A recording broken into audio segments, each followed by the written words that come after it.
재밌는 북토크 2부를 시작하도록 하겠습니다. 박수를. 저희 북토크는 코로나 방역을 준수하면서 최소 인원으로 촬영을 진행하고 있습니다. 네, 그럼 아쉽게 1부를 놓치신 분들을 위해서 저희가 다시 소개를 짧게 하도록 할게요. 네, 저희는 남산강학원에서 공부하고 있는 호정, 보라입니다. 2부에서는 저희가 진짜로 이 토크 제목에 걸맞게 헤매보려고 하는데요. 카프카를 읽어보신 분이라면 이 말이 무슨 말인지 아실 것 같아요. 카프카라는 세계에서 정말 제대로 헤매보셨던 분이 계셔서 저희가 초대를 했습니다. 이 자유를 향한 6번의 시도의 저자이신 오선민 선생님을 모셔보았습니다.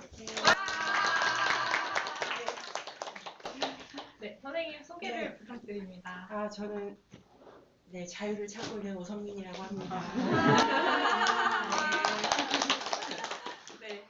그러면 저희 이번 북토크 2부는 선민 선생님의 미니 강의를 먼저 듣고 토크를 진행을 하려고 해요.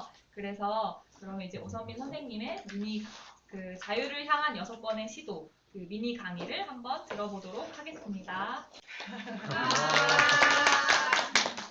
초대도 있고 제가 참여하게 돼서 영광이라고 생각을 하고 청년이라는 카테고리에 들어가게 돼서 이제 정말 옳다 이렇게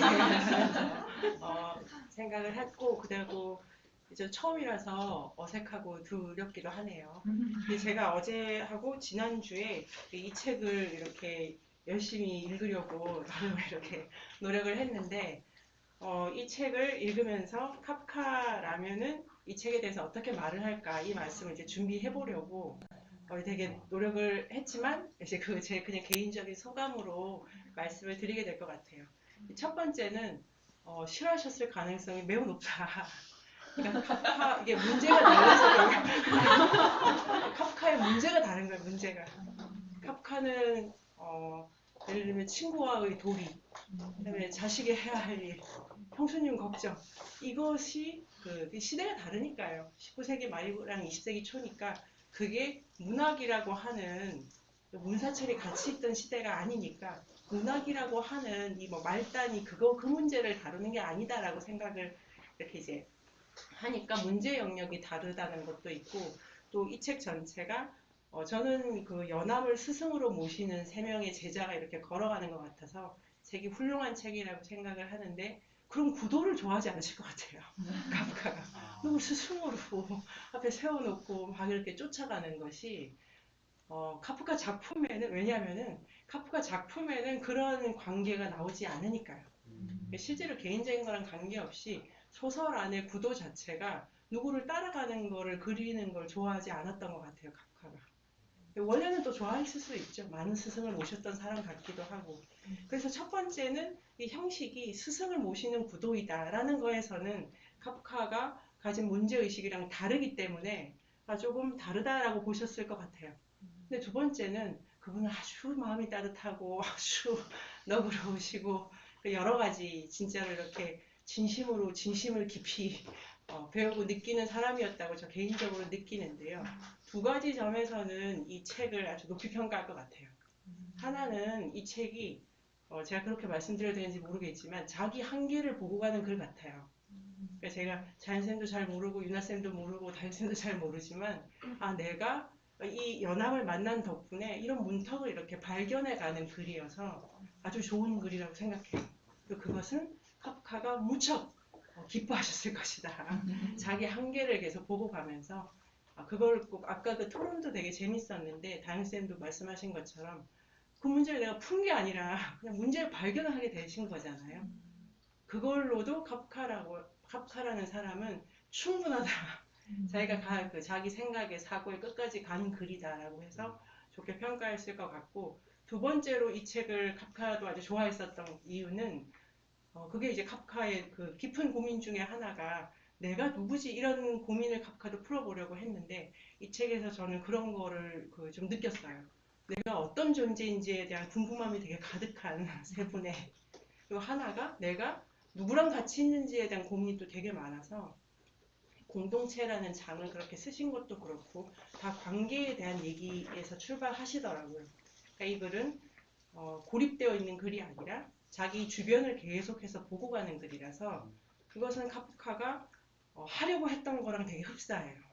그래서 그런 점에서 이제 카프카가 전반 겉으로 보면 되게 다른 것 같은데 다르다라고 말했겠지만 실은 카프카가 해보려고 했던 여러 가지 시도들이랑 이렇게 오버랩되는 부분이 있는 책인 것 같아요. 이 책을 너무 잘 읽었고 그리고 문체가 되게 평이했어요. 되게 진솔한 이런 것도 카프카 선생님이 너무너무 좋아하셨을 것 같아요. 자기가 보고 안 것에 대해서 진지하게 머무는 글도 좋아하셨을 것 같고 그 형식이 또 아까는 한 번의 긴 호흡의 글을 쓰기 어려워서 이런 형식을 취했다고 말씀을 하셨는데 이렇게 짤막한 글을 카프카 선생님은 또 좋아하세요. 이야기가 이어지면 이어질수록 자성이 붙어서 원래 했던 말을 제가 계속 이렇게 더 보태거나 고치거나 이러면서 더 좋게 끌고 가려고 하는 자성이 붙는 걸 카프카는 별로 안 좋아했던 것 같아요. 그래서 모든 작품이 단편을 이렇게 짜집기 한 것 같은 인상을 주는데요.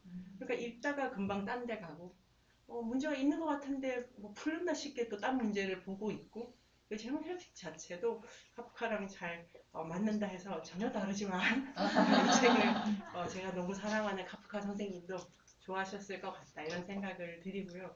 제가 이 책을 읽다가 그런데 카프카는 이제 다른 작가니까 어떤 지점에서 이 책에 질문을 카프카는 던질 수 있을까 아니면 뭐 좀 더 생각나는 게 없을까 이런 걸 찾아왔을 때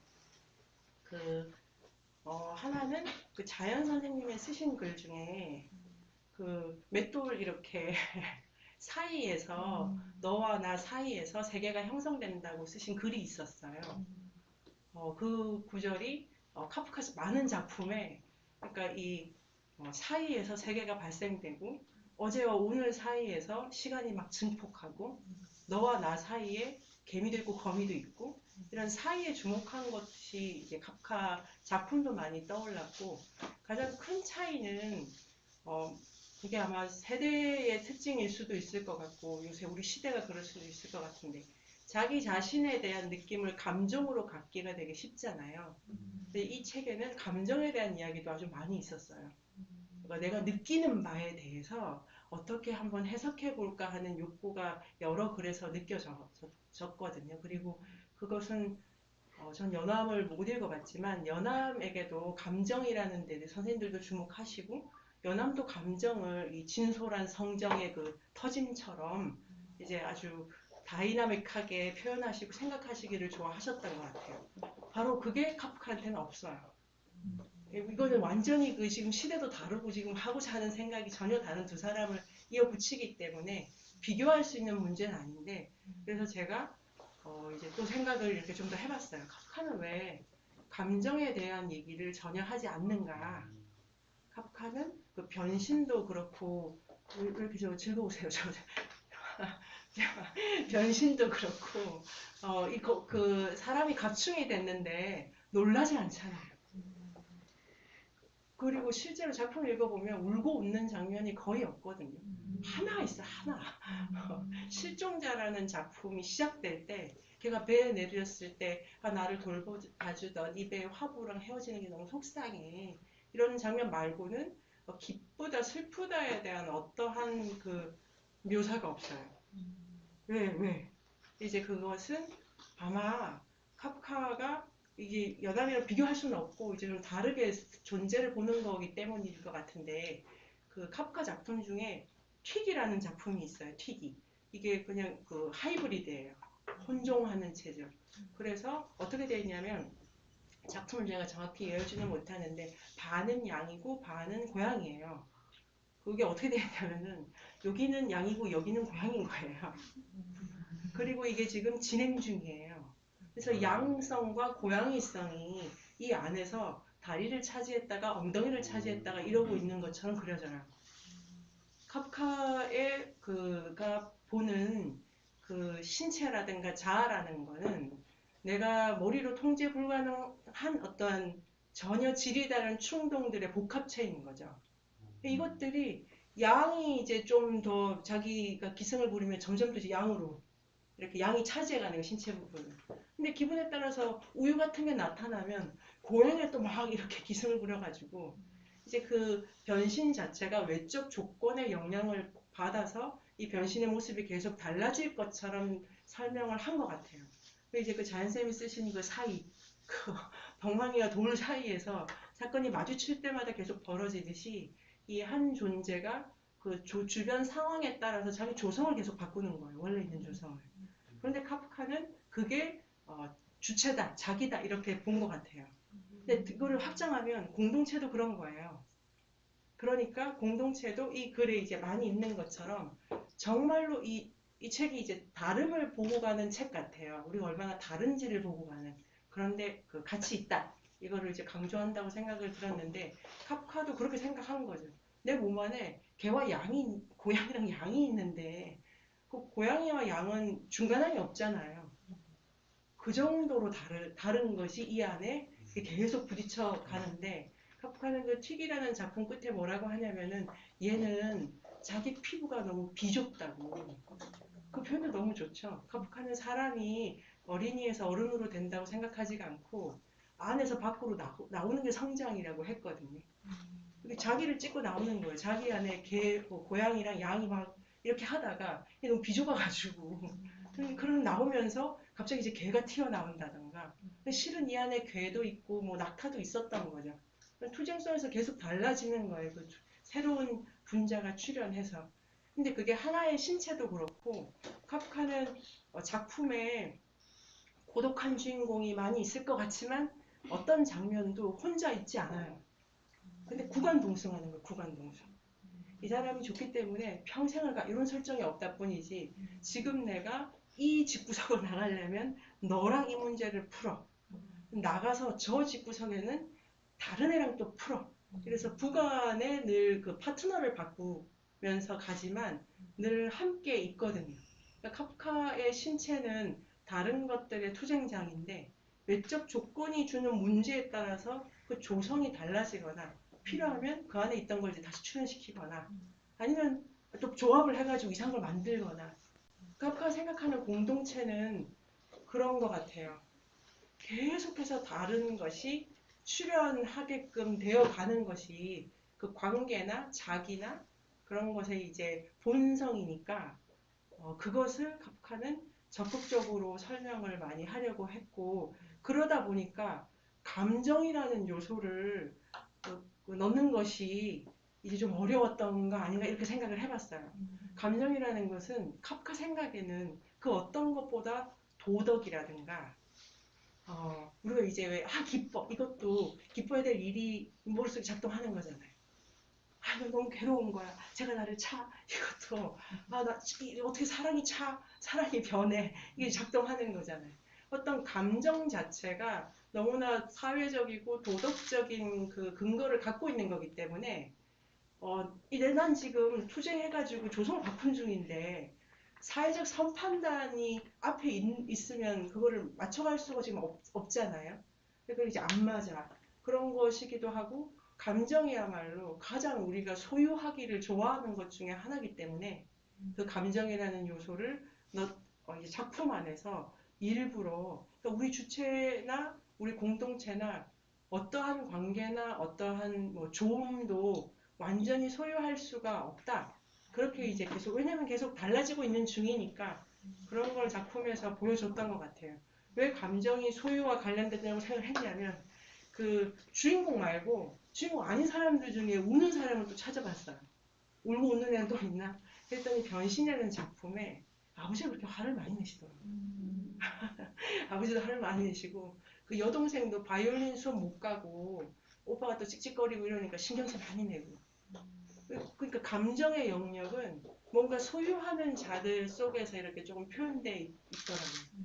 그러니까 감정이야말로 카프카가 보기에도 나 안에서도 참 해결하기 어려운 나는 지금 튀기인데 양의 것인지 아니면 뭐 고양이의 것인지 자꾸 어디 귀속되기를 원하는 이상한 요소이기도 하고 공동체 안에서도 정말로 힘든 다루는 부분이다라고 봤지만 어쨌든 계속 차이를 보고 가는 사이라면은 그 감정이 잘 말씀하신 대로 그 감정마저도 사이에서 발생한 거기 때문에 계속 이렇게 보고 가는 그 긴장도를 유지하면 되지 않을까 이런 생각을 이제 제가 짬뽕으로 붕붕 새고지 이런 생각을 하면서 해봤고 끝. 네, 그렇습니다. 이렇게 미니 강의를 연암책으로 해주시면 네. 항상 네, 선생님 네.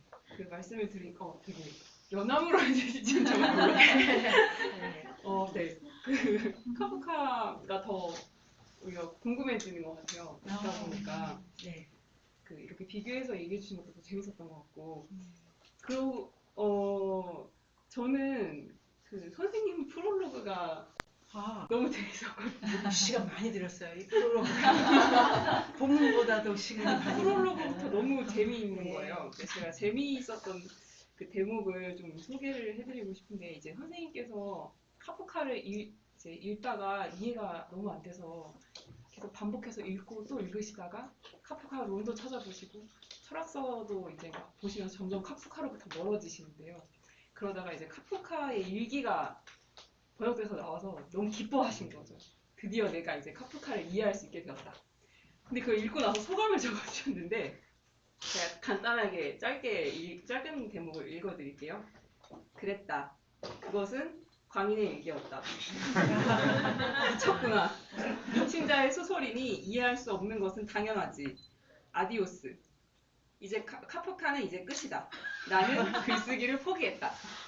그런데 다행히 선생님께서 포기를 하지 않으셔가지고 이 책을 저희가 만나볼 수 있게 됐는데요. 이렇게 이해하기 어려운 카프카의 어떤 점이 좋으셨는지, 그리고 이 카프카는 어떻게 만나게 되셨는지 이걸 좀 들어보고 싶습니다. 우리 잔세 말씀에 따르면 사이에서 발생한 사건이라서 그 처음에 변신이라는 작품을 읽고 아주 좋았어요. 그냥 황당해가지고 참 황당하다 이런 것도 하나 있고 어제 우리 그 문테일에서 읽었던 올리버 섹스의 원더우 거기도 나오는 문장인데 도대체 어떻게 어떤 인간이 이런 글을 쓸 수 있는가 그 사람에 대한 관심도 있었고 그리고 좀 오만했던 게 뭐 읽으면 되겠지 뭐 소설이 뭐 별거야 이렇게 이제 했는데 뭐 빨려 들어가는 것 같아요. 이게 뭐지? 모르는 게 계속 있는 거를 조금만 더 하면 알 수 있겠지 이런 방식으로 근데 이제 점점 모르는 게 많아지기도 하고 그렇게 해서 왜 카프카를 이렇게 오래 붙들고 있었는지는 미스테리예요. 사이에서 발생한 거라서. 그런데 카프카 작품을 읽으면서 내가 조금 어딘가 그 이동한다는 느낌을 받았어요. 저는 그 문성환 선생님께도 많이 배우던 그 열혈 국문학도였는데 식민지 시대 소설이 있고 막 울분에 차가지고 이놈의 나쁜 제국주의 뭐 이렇게 하다가 막 프랑스 소설도 읽다가 그런 그 소설 안에서 있던 얘기를 그러니까 누군가의 생각을 읽으면 알 수 있다고 생각했어요. 그리고 소설을 보고 그게 될 거라고 착각을 했는데 카프카 작품을 보고 아무리 읽어도 아까 윤호쌤 말씀하신 것처럼 누구를 알 수는 없어. 그거를 이제 딱 느끼게 돼서 내가 누군가를 이해하겠다는 것이 오만이었다는 거를 발견하게 된 과정이었고 카프카를 이렇게 그래도 그래도 뭐 될 거라고 이해할 수 있는 대목이 하나라도 있을 거라고 붙들고 있다가 이게 없다는 것까지 근데 마지막에 제가 느꼈던 게 그럼 이해해야만 한다는 건 원래 없었나 보다 그 이해 불가 지점에서 이해를 뭘 해야 될 게 따로 없는 건 아닐까 이런 생각이 딱 들었는데 카프카가 정말로 그 얘기를 한 것 같은 거예요. 왜냐면 카프카 작품은 주제를 정할 수가 없더라고요.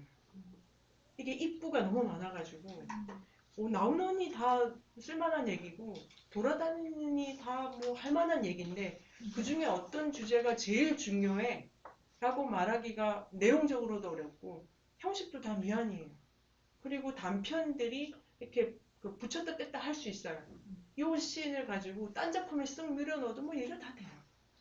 그러니까 카프카는 어쩌면 이 책의 의미는 이런 거야 라고 규정하고 싶지 않았구나.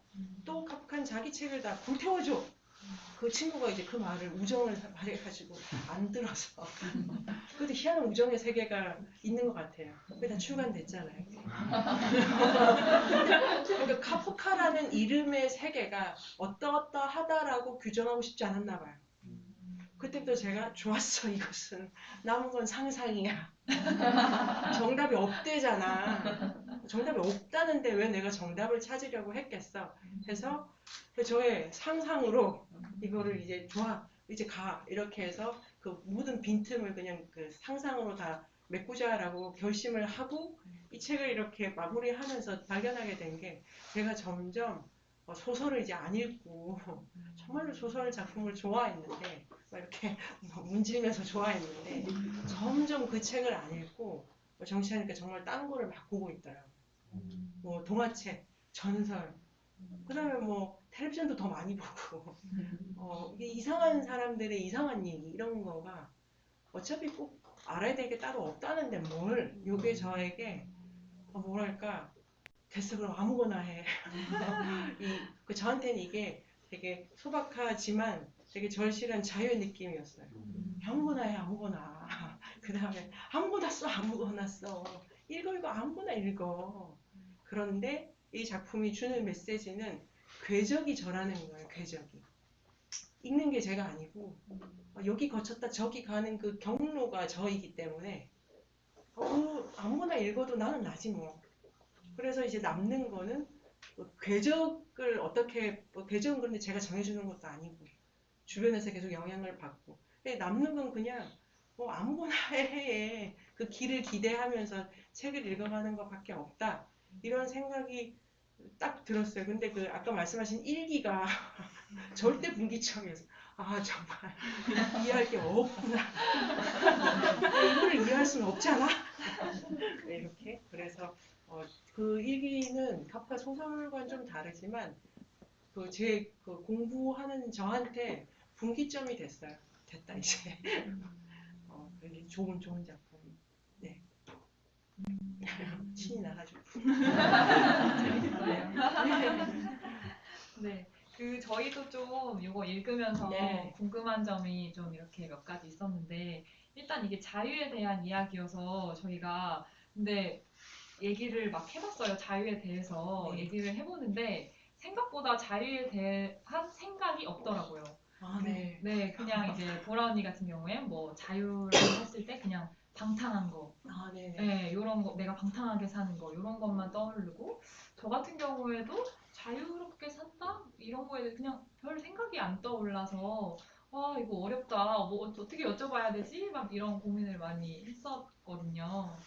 그러다가 이제 좀 재밌었던 부분이, 이제 선생님께서, 저는 뒤에 실종자 얘기가 되게 재밌었는데, 선생님께서 카프카의 시대가 고유명이 개성을 담보해주던 시기다라고 네. 하시면서 자기 이름을 앞세우던 시기였다라고 얘기를 하셨는데, 이게 저희한테도 지금도 엄청 그런 것 같거든요. 저희의 고유명을 내세우는 뭐 예를 들면 무슨 식당, 뭐 윤식당 뭐 이런 것도 있고, 뭐 아니면 무슨 TV, 누구누구 TV 막 이런 것도 네네. 그렇고, 그런 식으로 저희도 고유명을 엄청 내세우는 그런 때인 것 같은데, 근데 이제 카프카는 거기에서 실종자가 됨으로써 자기를 가두는 그런 고유명으로부터 빠져나왔다고 네. 했는데, 저는 이게 되게 신기하고 재밌고 막 뭔가 시원하고 이랬거든요. 근데 그러니까 이름을 잃어버림으로써 어떤 자유가 찾아온다 이렇게 얘기를 하는 건데, 그래서 갑자기 그러니까 누구도 나를 부를 수 없는 내가 벌레가 되어버려서 찍찍거린다거나, 뭐 아니면은 이제 백인이면서 면접을 보는 서류에서는 흑인이라고 이제 소개를 한다거나, 이런 것들이 되게 낯설고 재밌었는데, 근데 한편으로는 또 저희가 그런 식의 정해지지 않는 존재로 사는 게 좀 두렵다는 느낌이 많이 들더라고요. 그게 왜 그러냐 하면 저도 모르게 뭔가 특별해야지만 살 가치가 있는 것처럼 느껴지는 부분이 있어서 그런 정해지지 않은 존재로서 산다는 게 좀 두려운 부분이 있고 한데, 이제 선생님께서 카프카가 그렇게 정해지지 않는 익명의 존재로 산다는 것에 대해서 이렇게 많이 소개를 해주셨는데 이런 게 좀 어떤 건지 조금 더 들어보고 싶다 이런 생각이 들었어요. 그 카프카가 자유라는 말 나는 싫다. 그래서 나는 자유라는 말을 출구를 찾는다는 말로 바꾼다. 자유는 명사인데 동사로 바꾼다. 이게 이제 하나가 있었어요. 그리고 자유는 너무 멋진 말이니까 저 옛날부터 좋아했고 그 말. 그래서 좋아, 자유 좋지. 이렇게 이제 작품을 들어가게 된 입구였는데 그런데 실제로 작품을 보면은 너무너무 깝깝한 상황밖에 없어요. 그러니까 갇혀요 다. 정신 차리는 사방에 벽이 있다는 걸 이제 알게 되는 것만 계속 반복이 되는 거예요. 그래서 자유라며 뭐 하자는 거야. 요거가 이제 그 가장 이해하기 어려운 문턱이었는데 그러면 그냥 자유라는 개념을 지금 내가 쓰는 거랑 아예 다르게 가져갔구나라고 생각을 이렇게 이제 해보게 됐어요. 그런데 카프카에게 자유는 이거밖에 없어요. 이름을 바꿀 자유. 이름을 바꿀 자유. 근데 다시 연암으로 우리가 돌아가요. 어떻게 되냐면 아까 이제 앞 시간에서도 말씀해 주신 것처럼 이덕무가 많은 이름을 가지고 잔쌤이 많은 욕심과 그 욕심으로 그 이름을 향한 그 자기 충동, 존재를 거기 넣으려는 딱 그 발휘하잖아요. 그렇게 그러니까 허공인데 우주가 빈 그릇인데 이름이 없이는 존재가 출을 못해. 이름이 없으면 출을 안 하는 거예요. 이름 반드시 있어야 돼. 요까지는 카프카가 동의를 했어요. 그런데 이름이 우리를 가둔다. 아까 그 질문. 그거에 의무에 빠져가지고 이름 그렇게밖에 못 살게 하잖아요. 카프카는 누구도 다 그렇게밖에 못 사는 굴레에 있다고. 그거 없이는 출현 자체가 안 된다고. 새가 하늘을 날아서 좋아 보이냐고. 날개 갇혔잖아. 그 수용 못 하잖아. 왜 새한테 자유롭다 그래. 그렇게밖에 못 사는데. 그렇게 바꿔서 어떤 조건에도 우리는 갇히는데 그걸 지금 보면 깝깝하다 이렇게 생각하는 거는 내가 뭘 할 수 있어서 이런 그 자유의지관 때문에 그런 건데 아니 누구도 받고 출연하잖아요. 정신 차려보니까 인간이잖아요. 이 조건을 거부할 수 있는 생명체는 없는 거죠. 가끔 그렇게 생각했어요. 그러면 그것에서 출발하는 거예요. 이름은 선택하는 게 아니라 부여받은 데서 출발하는 거예요. 그리고 카프카도 자기 이름을 선택할 수가 없어요. 사이이기 때문에 조건 따라서 사이에서 이름이 나와버려가지고 내가 이거는 이제 잔쌤의 해석 연합이 아니니까 내가 이름을 선택을 못해요. 그냥 할 수 있는 건 뭐냐면 이 이름이 다가 아니야까지밖에 못 가요. 그런데 그게 카프카한테는 자유의 느낌 전부라는 거예요. 그러니까 가장 상식적인 상황에서 오늘 내가 7시에 일어나야 될까? 어제 일어났다고? 이런 거. 내가 여자라고? 이 계속해서 자기의 자기다움을 의심하는 것밖에는 자유의 느낌이 이렇게 받을 수가 없는 거죠. 이건 완전히 제가 정말 그 우분에 찬 식민지 지식인들의 소설 너무 많이 봐가지고 그런 자유관이랑 너무 달라서 내 조건을 그냥 전부가 아니야. 내가 양인지 고양인지 내가 어떻게 알아. 내 조건이 나를 양으로 보이게 하고 고양이로 보이게 했을 뿐인데 그러면 지금 내 조건에서 한 돌만 다르게 돌려도 내 조성이 달라지기 때문에 그 전에 내가 조금 달라지는 거죠. 근데 그 조금 다른 그 느낌이 숨쉬는 느낌이라고 했어요. 그래서 이런 게 그 이름이라는 게 나의 조건이죠, 조건. 그런데 많은 이름을 가질 수 있는 자유가 나 자체가 선택할 수는 없고 몸을 좀 움직이면 눈앞에 다른 게 보일 때 걔랑 나랑 다른 사이에서 또 다른 내가 되는 거예요. 제가 연암의 그 선생님 해석을 가지고 생각을 바꿔서 그렇게 생각을 해보게 됐어요. 그러니까 나는 할 수 있는 일은 조금씩 움직이는 거예요. 어제 떡볶이 먹었는데 오늘 안 먹어도 좀 먹어보고 어제 내가 이 책을 이런 게 옳다고 생각하는데 어디 또 뭐 없나 이렇게 찾아보고 딱 이 감옥 뭐 또 없나 이렇게 뭐 또 없어? 내가 설마 요거 사다 죽겠어 설마? 더 없어? 이 더 없어에 대한 여지가 자기 삶 안에 있는 거랑 이걸 해야 되는데 이걸 못하고 이거랑이 이제 차이를 가져다 주는 거죠. 자유에 대한 정의도 다르고 그래서 실종한다는 말이 어제 내 조성 방식을 바꾸는 거예요. 그래서 자기를 계속 잃어버리는 과정밖에 없다 그래서 그 어떤 작품도 그 주인공이 점점 더 작은 데 처박히게 돼. 그러니까 아주 미세한 수준에서 자기가 또는 없을까 아주 가장 그 미세한 수준에까지 이제 물어 들어가는 과정이어서 그거는 놀랍죠. 내가 지금 보고 있는 게 전부가 아니라는 생각이 이렇게 차가운 한 줄기 바람이 든다고 그게 이제 중요한 거고 이름은 아까도 많이 배웠는데 우리를 구속한다고 카프카도 생각을 했어요. 그게 굴레라고. 그런데 이름 없이는 살 수 없다. 이것을 같이 풀어야 되는 과제가 있기 때문에 자기를 놓치거나 관계를 놓쳐서는 이제 안 되는 문제를 그린 것 같아요.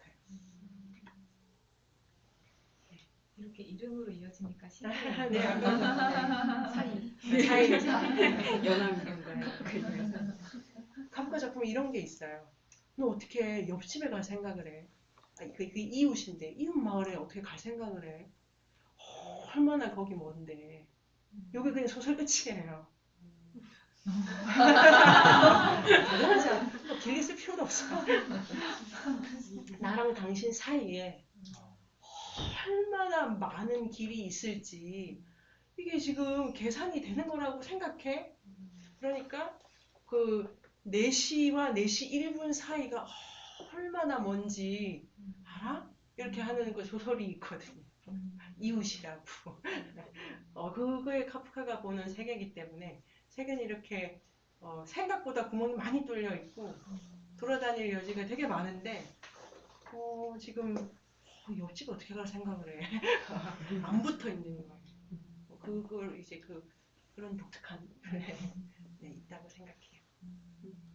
저도 이 카프카 선생님께서 이 카프카를 통해서 발견한 그 자유에 네. 대한 이야기를 들으면서 저도 자유에 대해서 좀 생각을 좀 이리저리 많이 해보게 된 것 같아요. 많이 헤매게 된 것 같은데 나는 좀 뭐에 갇혀있지? 이런 거를 생각해 봤단 말이에요. 근데 대체로 그렇게 나를 갇히게 하는 거? 그런 것들로부터 벗어나야 자유로울 수 있다고 생각을 하고 그런 건 대체로 학교라든지 회사? 이런 외부적인 것들을 생각하게 되는데 아까 선생님께서 내가 왜 7시에 일어나야 되지? 이런 것도 나를 가지고 있는 거구나. 그런 생각을 좀 해보게 된 게 신기한 것 같아요. 근데 저는 여기서 그 학술원에 드리는 보고에 나오는 원숭이 얘기가 되게 재밌었거든요. 원숭이도 내가 어디에 갇혀 있는지를 질문했는데 나는 하지 않았구나. 이런 생각이 일단 들었고요. 근데 원숭이도 원숭이가 어땠어? 그렇죠. 원숭이 그러니까요.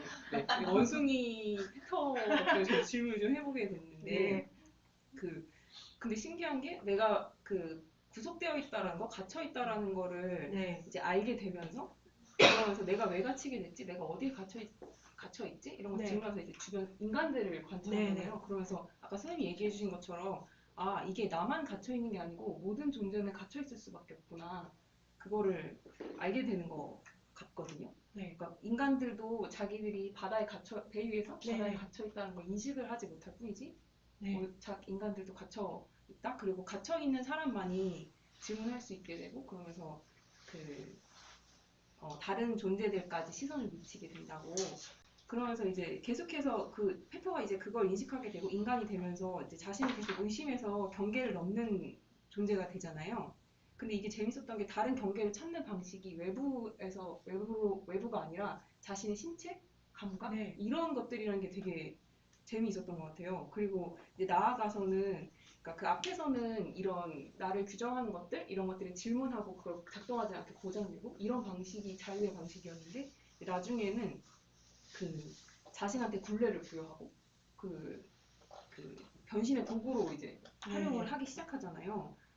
그러면서 저는 궁금했던 게 굴레를 자기한테 부여하는 게 어떻게 우리를 자유롭게 해주지? 선생님께서 뒤쪽에서도 카프카가 글을 그러니까 규칙이나 이런 것들 제도가 주는 규칙에서 벗어나고자 한 사람이었는데 규칙적으로 글을 썼다라고 하신 부분이 있었단 말이에요. 그래서 어떻게 자기 굴레를 자기한테 부여하는 게 우리를 자유롭게 해주는지 그게 좀 네, 네.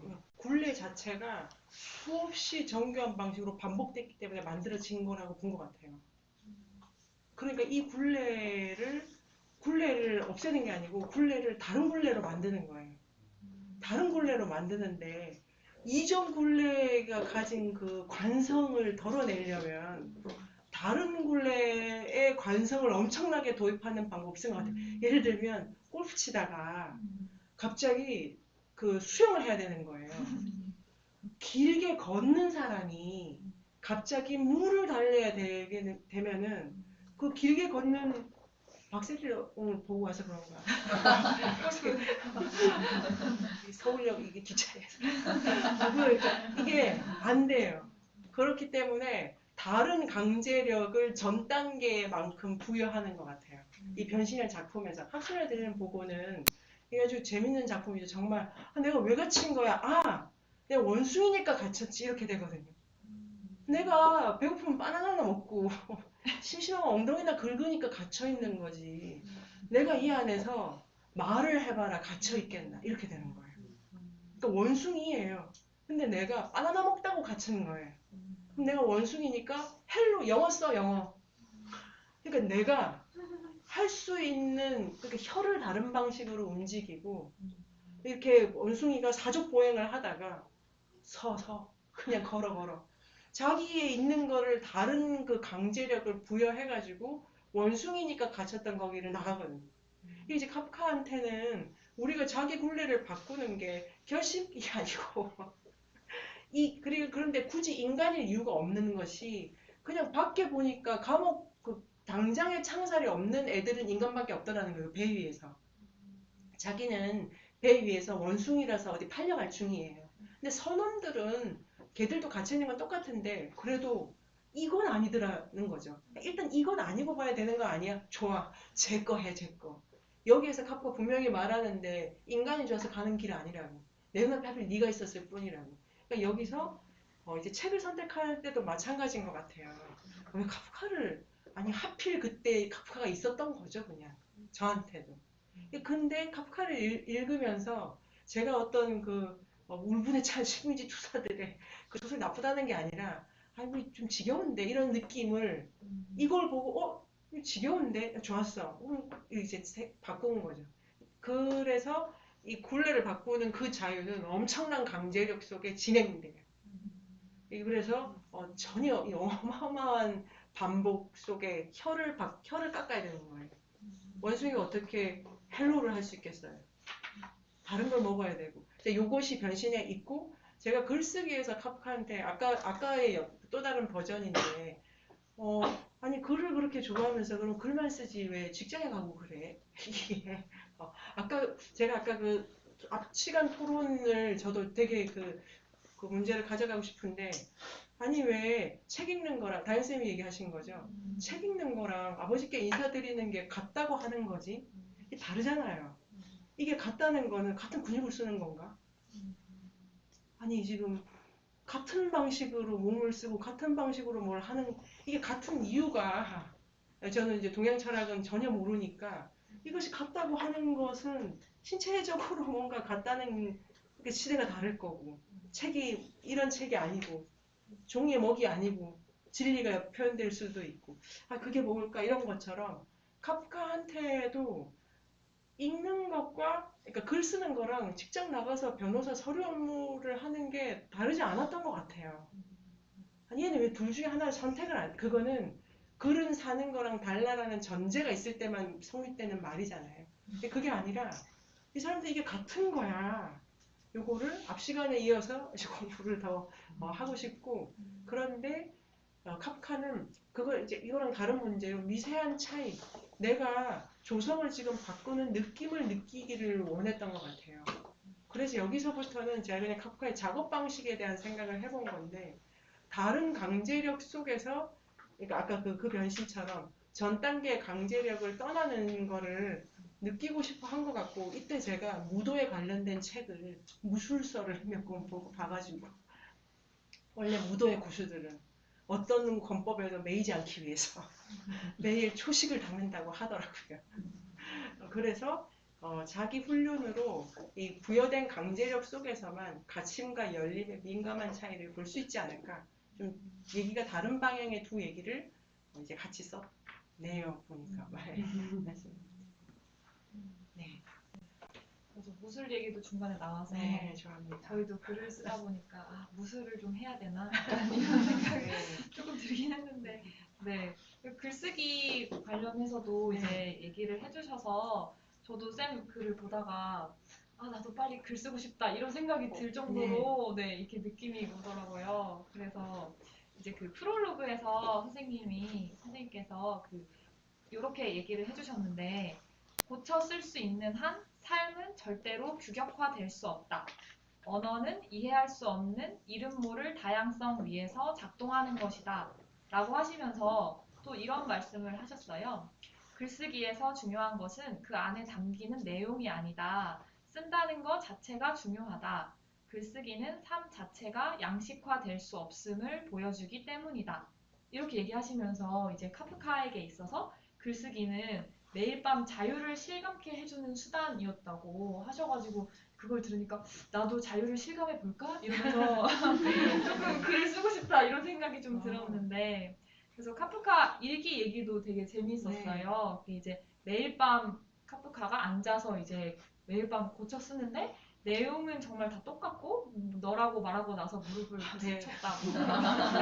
그게 베이스고 그게 계속해서 바뀌는 게 뭐 점이 바뀌거나 조사 하나가 바뀌거나 이런 식으로 되는 게 근데 이제 선생님께서 카프카는 이런 걸 쓰면서 자신이 어떤 문장에도 갇히지 않는 그런 존재라는 걸 발견하고 되게 기뻤을 거라고 얘기를 해주셔서 와 이렇게 지루한 문장을 이렇게 보실 수 있구나 해서 되게 놀라웠는데요. 근데 이 말이 계속 궁금해지기는 했던 것 같아요. 저희도 글 쓸 때 어떤 내용이 되게 중요하다고 생각을 하고 그래서 글 쓸 때 그런 내용을 어떻게 하면 무슨 생각을 해볼 수 있을까 이렇게 생각하는데 그런 게 아니라 선생님께서 글쓰기가 삶 자체가 양식화될 수 없음을 보여준다라고 얘기를 해주셨는데 그런 게 어떤 건지 조금 더 알 수 있을까요? 아까 앞 시간에 토론을 다시 이어서 그 앞 시간에 선생님들께서 이제 많이 고치기도 하시고 그래서 어떤 느낌을 받으셨잖아요. 이 글을 계속 쓰시면서 내가 쓰는 건지 남이 쓰는 건지 싶은 어떤 상태에 대한 느낌 같은 것도 이 책에 나와 있는 건데 카프카는 정말로 글이라는 것 자체의 힘을 아주 믿었던 것 같아요. 얘가 어디로 나를 데려가 주겠지. 그거를 절대로 믿은 것 같아요. 그리고 카프카가 글을 얼마나 열심히 썼냐면 이 펜대로 이렇게 앉아 있었어요. 몇 시간 동안. 그게 그 사람한테 쓰는 거였어요. 뭐? 그런데 그런 단 하루가 없으면 자기 죽는다고. 뭐? 뭘 대단한 게 하는 게 아닌 거죠. 그러니까 정말 써야 될 게 따로 없는 거예요. 그런데 쓰다 보면 내가 이런 생각을 했던 나 안에 이런 생각이 있었던구나라는 게 사후적으로 추론할 수밖에 없고 그때서 나를 본다는 거예요. 그럼 뭐냐면 글을 쓰면 내가 이런 생각을 하고 있었구나 자체가 내가 저 생각밖에 몰랐구나죠. 그 생각에 갇혀있어 그 생각 자체가 그러니까 좋고 나쁜 게 아니라 그냥 그 생각 그 감옥이 있었던 것 뿐인 거예요.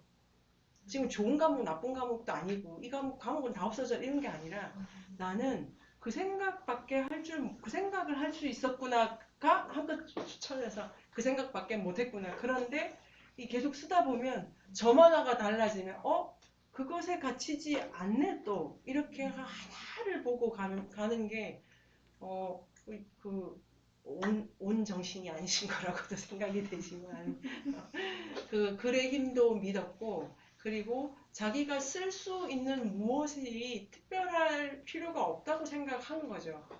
내가 쓸 수 있는 걸로 이미 내가 어제의 나를 이렇게 비껴난 것으로 나는 잘 살고 있는데 그거의 확인을 독자 구할 수 없고 부모님 알 수가 없고 그런 방식으로 내 자유를 확인받을 필요는 없어.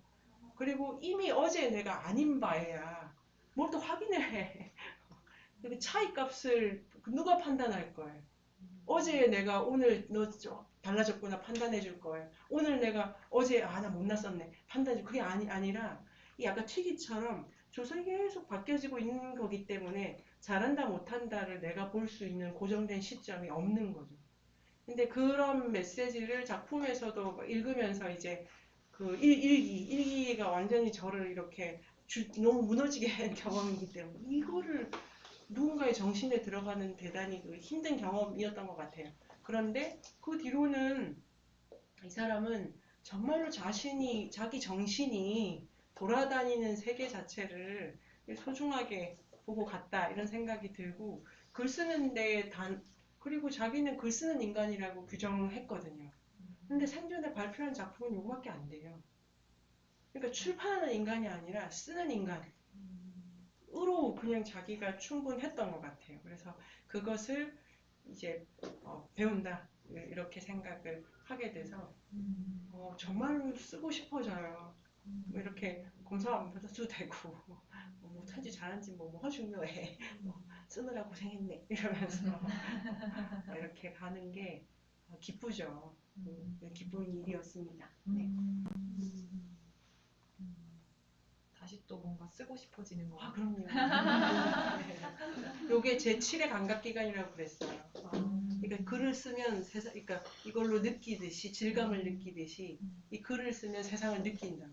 이상한 말씀을. 근데 그럴 것 같아요. 쓰면서 세계를 더듬는 거예요. 이거는 거클거클하구만. 오늘 자본주의는 뭐 시금털털해. 이런 걸 저마다 찍으면서 느끼는 거. 되게 희한한. 네.